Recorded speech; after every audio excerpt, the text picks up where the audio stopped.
Content and Community was published on Monday, July 21st, 2025. One of the oldest and most fruitful topics on Stratechery has been the evolution of the content industry for two reasons. First, it undergirded the very existence of Stratechery itself, which I've long viewed not simply as a publication, but also as a model for a then new content business model.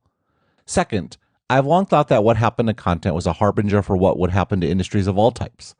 Content was trivially digitized, which means the forces of digital, particularly zero marginal cost reproduction and distribution, manifested in content industries first, but were by no means limited to them.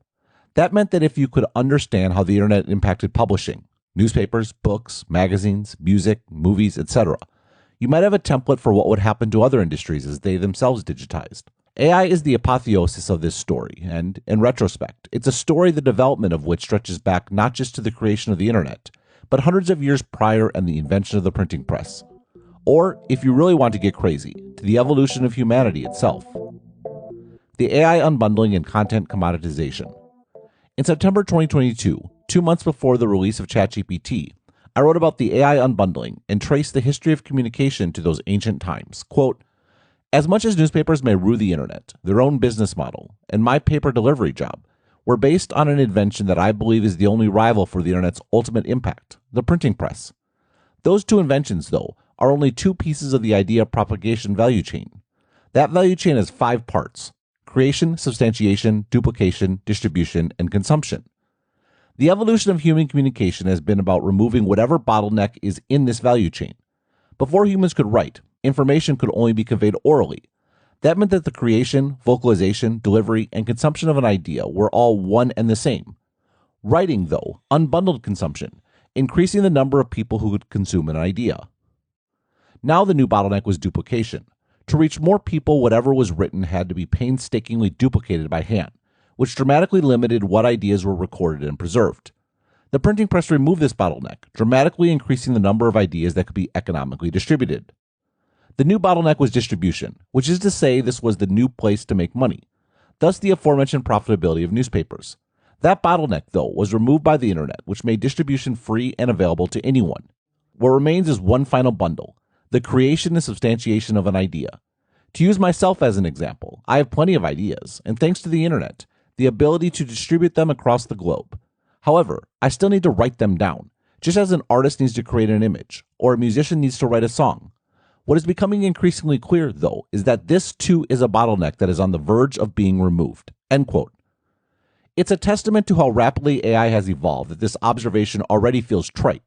While I have no idea how to verify these numbers, it seems likely that AI has substantiated more content in the last 3 years than was substantiated by all of humanity in all of history previously.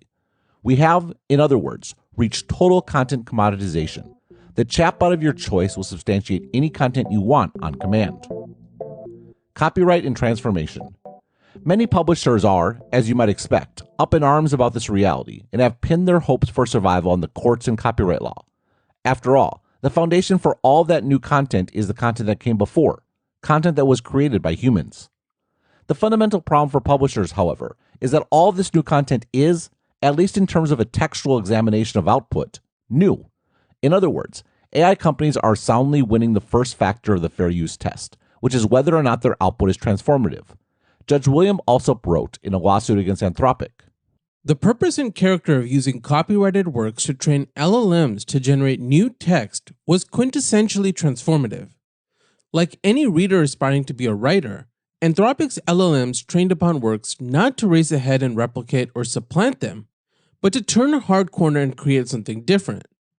If this training process reasonably required making copies within the LLM or otherwise, those copies were engaged in a transformative use. The first factor favors fair use for the training copies." Judge Vince Chabria wrote a day later in a lawsuit against Meta. "There is no serious question that Meta's use of the plaintiff's books had a, quote, further purpose, end quote, and, quote, different character, end quote, than the books. That it was highly transformative. The purpose of Meta's copying was to train its LLMs, which are innovative tools that can be used to generate diverse text and perform a wide range of functions. Users can ask Llama to edit an email they have written, translate an excerpt from or into a foreign language, write a skit based on a hypothetical scenario, or do any number of other tasks. The purpose of the plaintiff's books, by contrast, is to be read for entertainment or education. The two judges differed in their view of the fourth factor, the impact that LLMs would have on the market for the copyright holders, but ultimately came to the same conclusion. Judge Alsop said that the purpose of copyright law wasn't to protect authors from competition for new content, while Judge Chabria said that the authors hadn't produced evidence of harm. In fact, I think that both are making the same point. See my earlier analysis here and here. Judge Chabria clearly wished that he could rule in favor of the authors, but to do so would require proving a negative, sales that didn't happen because would-be customers used LLMs instead. That's something that seems impossible to ascertain, which gives credence to Judge Alsop's more simplistic analogy of an LLM to a human author who learned from the books they read. Yes, AI is of such a different scale as to be another category entirely, but given the untraceability of sales that didn't happen, the analogy holds for legal purposes. Publishing's three eras. Still, just because it is impossible to trace specific harm, doesn't mean harm doesn't exist. Look no further than the aforementioned history of publishing. To briefly compress hundreds of years of history into three periods. Printing presses and the nation states. From the internet and the Third Estate, quote, in the Middle Ages, the principal organizing entity for Europe was the Catholic Church. Relatedly, the Catholic Church also had a de facto monopoly on the distribution of information. Most books were in Latin, copied laboriously by hand by monks. There was some degree of ethnic affinity between various members of the nobility and the commoners on their lands, but underneath the umbrella of the Catholic Church were primarily independent city-states. The printing press changed all of this. Suddenly Martin Luther, whose critique of the Catholic Church was strikingly similar to Jan Hus 100 years earlier, was not limited to spreading his beliefs to his local area, Prague in the case of Hus, but could rather see those beliefs spread throughout Europe. The nobility seized the opportunity to interpret the Bible in a way that suited their local interests, gradually shaking off the control of the Catholic Church. Meanwhile, the economics of printing books was fundamentally different from the economics of copying by hand. The latter was purely an operational expense. Output was strictly determined by the input of labor. The former, though, was mostly a capital expense. First, to construct the printing press, and second, to set the type for a book. The best way to pay for these significant upfront expenses was to produce as many copies of a particular book that could be sold. How, then, to maximize the number of copies that could be sold? The answer was to print using the most widely used dialect of a particular language, which in turn incentivized people to adopt that dialect, standardizing languages across Europe. That, by extension, deepened the affinities between city-states with shared languages, particularly over decades as a shared culture developed around books and later newspapers. This consolidation occurred at varying rates. England and France several hundred years before Germany and Italy. But in nearly every case, the First Estate became not the clergy of the Catholic Church, but a national monarch, even as the monarch gave up power to a new kind of meritocratic nobility epitomized by Burke. End quote. The printing press created culture, which itself became the common substrate for nation-states. Copyright and franchises. It was nation-states, meanwhile, that made publishing into an incredible moneymaker. The most important event in common law countries was the Statute of Anne in 1710. For the first time, the Parliament of Great Britain established the concept of copyright, vested in authors for a limited period of time, 14 years, with the possibility of a 14-year renewal. The goal, clearly stated in the preamble, was to incentivize creation.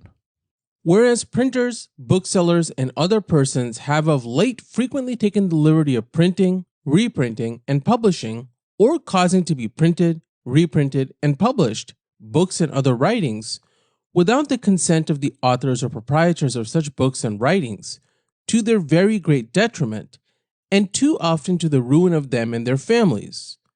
For preventing, therefore, such practices for the future, and for the encouragement of learned men to compose and write useful books, may it please your majesty that it may be enacted, and be it enacted by the Queen's most excellent majesty, by and with the advice and consent of the Lords Spiritual and Temporal and Commons in this present Parliament assembled, and by the authority of the same. A quarter of a century later, America's founding fathers would, for similar motivations, and in line with the English tradition that undergirded the United States, put copyright in the Constitution. The Congress shall have power to promote the progress of science and useful arts by securing for limited times to authors and investors the exclusive right to their respective writings and discoveries. These are noble goals. At the same time, it's important to keep in mind that copyright is an economic distortion because it is a government-granted monopoly. That, by extension, meant that there was a lot of money to be made in publishing if you could leverage these monopoly rights to your advantage. To focus on the U.S., the mid-1800s, led by Benjamin Day and James Gordon Bennett Sr., saw the rise of advertising as a funding source for newspapers, which dramatically decreased the price of an individual copy, expanding reach, which attracted more advertisers. The turn of the century brought nationwide scale to bear, as entrepreneurs like Joseph Pulitzer and William Randolph Hearst built out nationwide publishing empires with scaled advertising and reporting. In the mid-20th century, Henry Luce and Condé Montrose Nast created and perfected the magazine model, which combined scale on the back end with segmentation and targeting on the front end. The success of these publishing empires was, in contrast to the first era of publishing, downstream from the existence of nation-states. The fact that the U.S. was a massive market created the conditions for publishing's golden era, and companies that were franchises. That's Warren Buffett's term, from a 1991 letter to shareholders. An economic franchise arises from a product or service that, 1. Is needed or desired, 2. Is thought by its customers to have no close substitute, and 3. Is not subject to price regulation. The existence of all three conditions will be demonstrated by a company's ability to regularly price its product or service aggressively and thereby to earn high rates of return on capital. Moreover, franchises can tolerate mismanagement. Inept managers may diminish a franchise's profitability, but they cannot inflict mortal damage. In contrast, a quote-unquote business earns exceptional profits only if it is the low-cost operator or if supply of its product or service is tight. Tightness in supply usually does not last long. With superior management, a company may maintain its status as a low-cost operator for a much longer time, but even then unceasingly faces the possibility of competitive attack. And a business, unlike a franchise, can be killed by poor management. Until recently, media properties possessed the three characteristics of a franchise and consequently could both price aggressively and be managed loosely. Now, however, consumers looking for information and entertainment, their primary interest being the latter, enjoy greatly broadened choices as to where to find them. Unfortunately, demand can't expand in response to this new supply.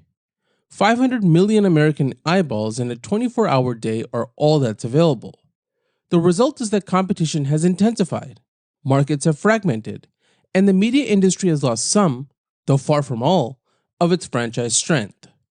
Given that Buffett wrote this in 1991, he was far more prescient than he probably realized, because the internet was about to destroy the whole model. The internet and aggregators. The great revelation of the internet is that copyright wasn't the only monopoly that mattered to publishers. Newspapers in particular benefited from being de facto geographic monopolies as well. The largest newspaper in a particular geographic area attracted the most advertisers, which gave them the most resources to have the best content, further cementing their advantages and the leverage they had on their fixed costs, printing presses, delivery, and reporters. I explained what happened next in 2014's Economic Power in the Age of Abundance. Quote, "One of the great paradoxes for newspapers today is that their financial prospects are inversely correlated to their addressable market. Even as advertising revenues have fallen off a cliff, adjusted for inflation, ad revenues are at the same level as the 1950s. Newspapers are able to reach audiences not just in their hometowns, but literally all over the world. The problem for publishers, though, is that the free distribution provided by the internet is not an exclusive. It's available to every other newspaper as well. Moreover, it's also available to publishers of any type, even bloggers like myself. To be clear, this is absolutely a boon, particularly for readers, but also for any writer looking to have a broad impact. For your typical newspaper, though, the competitive environment is diametrically opposed to what they are used to. Instead of there being a scarce amount of published material, there is an overwhelming abundance. More importantly, this shift in the competitive environment has fundamentally changed just who has economic power. In a world defined by scarcity, those who control the scarce resources have the power to set up the price for access to those resources. In the case of newspapers, the scarce resource was readers' attention and the purchasers were advertisers. The internet, though, is a world of abundance, and there is a new power that matters, the ability to make sense of that abundance, to index it, to find needles in the proverbial haystack. And that power is held by Google." End quote. Google was an aggregator, and publishers, at least those whose users visited via a search results page, were a commodity. It was inevitable that money from advertisers in particular would increasingly flow to the former at the expense of the latter. There were copyright cases against Google, most notably 2006's Field v. Google, which held that Google's usage of snippets of the plaintiff's content was fair use. And furthermore, that Blake Fields, the author, had implicitly given Google a license to cache his content by not specifying that Google not crawl his website. The crucial point to make about this case, however, and Google's role on the internet generally, is that Google posting a snippet of content was good for publishers, at least compared to the AI alternative. Cloudflare and the AI content market. Go back to the two copyright rulings I referenced above. Both judges emphasized that the LLMs in question, Claude and Llama, were not reproducing the copyright content they were accused of infringing. Rather, they were generating novel new content by predicting tokens. Here's Judge Alsop on how Anthropic used copyrighted work. Each clean copy was translated into a quote-unquote tokenized copy. Some words were quote-unquote stemmed or quote-unquote lemmatized into similar forms, such as studying to study. And all characters were grouped into short sequences and translated into corresponding number sequences or quote-unquote tokens, according to an Anthropic-made dictionary. The resulting tokenized copies were then copied repeatedly during training. By one account, this process involved the iterative, trial-and-error discovery of contingent statistical relationships between each word fragment and all other word fragments, both within any work and across trillions of word fragments from other copied books, copied websites, and the like. Judge Chabria explained how these tokens contribute to the final output. LLMs learn to understand language by analyzing relationships among words and punctuation marks in their training data. The units of text, words and punctuation marks, on which LLMs are trained are often referred to as quote-unquote tokens. LLMs are trained on an immense amount of text and thereby learn an immense amount about the statistical relationships among words. Based on what they learned from their training data, LLMs can create new text by predicting what words are most likely to come next in sequences. This allows them to generate text responses to basically any user prompt. This isn't just commoditization, it's deconstruction. To put it another way, publishers were better off when an entity like Google was copying their text. Google summarizing information, which is what happens with LLM-powered AI search overviews, is much worse, even if it's even less of a copyright violation. This was a point made to me by Cloudflare CEO Matthew Prince in a conversation we had after I wrote last week about the company's audacious decision to block AI crawlers on Cloudflare protected sites by default. What the company is proposing to build is a new model of monetization for publishers.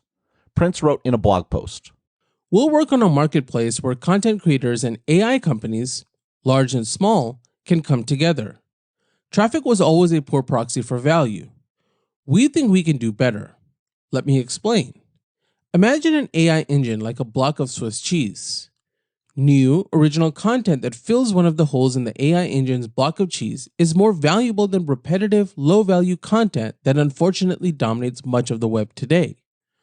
We believe that if we can begin to score and value content not on how much traffic it generates, but on how much it furthers knowledge, measured by how much it fills the current holes in AI engines, quote, Swiss cheese, end quote, we not only will help AI engines get better faster, but also potentially facilitate a new golden age of high-value content creation. We don't know all the answers yet, but we're working with some of the leading economists and computer scientists to figure them out." Cloudflare is calling its initial idea pay-per-crawl. Pay-per-crawl, in private beta, is our first experiment in this area. Pay-per-crawl integrates with existing web infrastructure, leveraging HTTP status codes and established authentication mechanisms to create a framework for paid content access. Each time an AI crawler requests content, they either present payment intent via request headers for successful access, HTTP response code 200, or receive a 402 payment required response with pricing. Cloudflare acts as the merchant of record for pay-per-crawl and also provides the underlying technical infrastructure. At its core, pay-per-crawl begins a technical shift in how content is controlled online. By providing creators with a robust, programmatic mechanism for valuing and controlling their digital assets, we empower them to continue creating the rich, diverse content that makes the internet invaluable. The true potential of pay-per-crawl may emerge in an agentic world. What if an agentic paywall could operate entirely programmatically? Imagine asking your favorite deep research program to help you synthesize the latest cancer research or a legal brief, or just help you find the best restaurant in Soho, and then giving that agent a budget to spend to acquire the best and most relevant content. By anchoring our first solution on HTTP response code 402, we enable a future where intelligent agents can programmatically negotiate access to digital resources. I think there is value in Cloudflare's efforts, which are very much in line with what I proposed in May's The Agentic Web and Original Sin. Quote, "What is possible, not probable, but at least possible, is to in the long run build an entirely new marketplace for content that results in a new win-win-win equilibrium.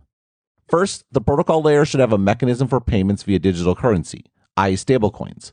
Second, AI providers like ChatGPT should build an auction mechanism that pays out content sources based on the frequency with which they are cited in AI answers.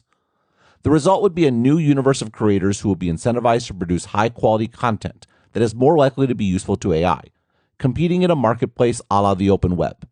Indeed, this would be the new open web, but one that operates at even greater scale than the current web, given the fact that human attention is a scarce resource, while the number of potential agents is infinite." End quote. I do think that there is a market to be made in producing content for AI. It seems likely to me, however, that this market will not save existing publishers. Rather, just as Google created an entirely new class of content sites, Amazon and Meta an entirely new class of e-commerce merchants, and Apple and Meta an entirely new class of app builders, AI will create an entirely new class of token creators who explicitly produce content for LLMs. Existing publishers will participate in this market, but won't be central to it. Consider Meta's market making as an example. From 2020's Apple and Facebook, quote, "This explains why the news about large CPG companies boycotting Facebook is, from a financial perspective, simply not a big deal. Unilever's $11.8 million in U.S. ad spend, to take one example, is replaced with the same automated efficiency that Facebook's timeline ensures you never run out of content. Moreover, while Facebook loses some top-line revenue, in an auction-based system, less demand corresponds to lower prices. The companies that are the most likely to take advantage of those lower prices are those that would not exist without Facebook, like the direct-to-consumer companies trying to steal customers from massive conglomerates like Unilever. In this way, Facebook has a degree of anti-fragility that even Google lacks. So much of its business comes from the long tail of internet-native companies that are built around Facebook from first principles, that any disruption to traditional advertisers, like the coronavirus crisis or the current boycotts, actually serves to strengthen the Facebook ecosystem at the expense of the TV-centric ecosystem of which these CPG companies are a part." End quote. In short, meta advertising made meta advertisers. Along those lines, the extent to which Cloudflare or anyone else manages to create a market for AI content is the extent to which I expect new companies to dominate that market. Existing publishers will be too encumbered by their existing audience and business model, decrepit though it may be, to effectively compete with these new entrants. Content-based communities. So, are existing publishers doomed? Well, by and large, yes, but that's because they have been doomed for a long time. People using AI instead of Google, or Google using AI to provide answers about links, make the long-term outlook for advertising-based publishers worse, but that's an acceleration of a demise that has been in motion for a long time. To that end, the answer for publishers in the age of AI is no different than it was in the age of aggregators. Build a direct connection with readers. This, by extension, means business models that maximize revenue per user, which is to say subscriptions, the business model that undergirds this site and an increasing number of others. What I think is intriguing, however, is the possibility to go back to the future. Once upon a time, publishing made countries. The new opportunity for publishing is to make communities. This is something that AI, particularly as it manifests today, is fundamentally unsuited to. All of that content generated by LLMs is individualized. What you ask and what the AI answers is distinct from what I ask and what answers I receive. This is great for getting things done, but it's useless for creating common ground. Stratechery, on the other hand, along with a host of other successful publications, has the potential to be a totem pole around which communities can form. Here's how Wikipedia defines a totem pole. The word totem derives from the Algonquian word odutum, meaning his kinship group. The carvings may symbolize or commemorate ancestors, cultural beliefs that recount familiar legends, clan lineages, or notable events. The poles may also serve as functional architectural features, welcome signs for village visitors, mortuary vessels for the remains of deceased ancestors, or as a means to publicly ridicule someone. They may embody a historical narrative of significance to the people carving and installing the pole. Given the complexity and symbolic meanings of these various carvings, their placement and importance lies in the observer's knowledge and connection to the meanings of the figures and the culture in which they are embedded. Contrary to common misconception, they are not worshipped or the subject of spiritual practice. The digital environment, thanks in part to the economics of targeted advertising, the drive for engagement, and most recently, the mechanisms of token prediction, is customized to the individual. As LLMs consume everything, including advertising-based media, which by definition is meant to be mass market, the hunger for something shared is going to increase. We already have a great example of this sort of shared experience in sports. Sports, for most people, is itself a form of content. I don't play football or baseball or basketball or drive an F1 car, but I relish the fact that people around me watch the same games and races that I do, and that shared experience gives me a reason to congregate and commune with others, and is an ongoing topic of discussion. Indeed, this desire for a communal topic of interest is probably a factor in the inescapable reach of politics, particularly what happens in Washington, D.C. Of course, policies matter, but there is an aspect of politics prominence that I suspect is downstream of politics as entertainment, and a sorting mechanism for community. In short, there is a need for community, and I think content, whether it be an essay, a podcast, or a video, can be artifacts around which communities can form and sustain themselves, ultimately to the economic benefit of the content creator.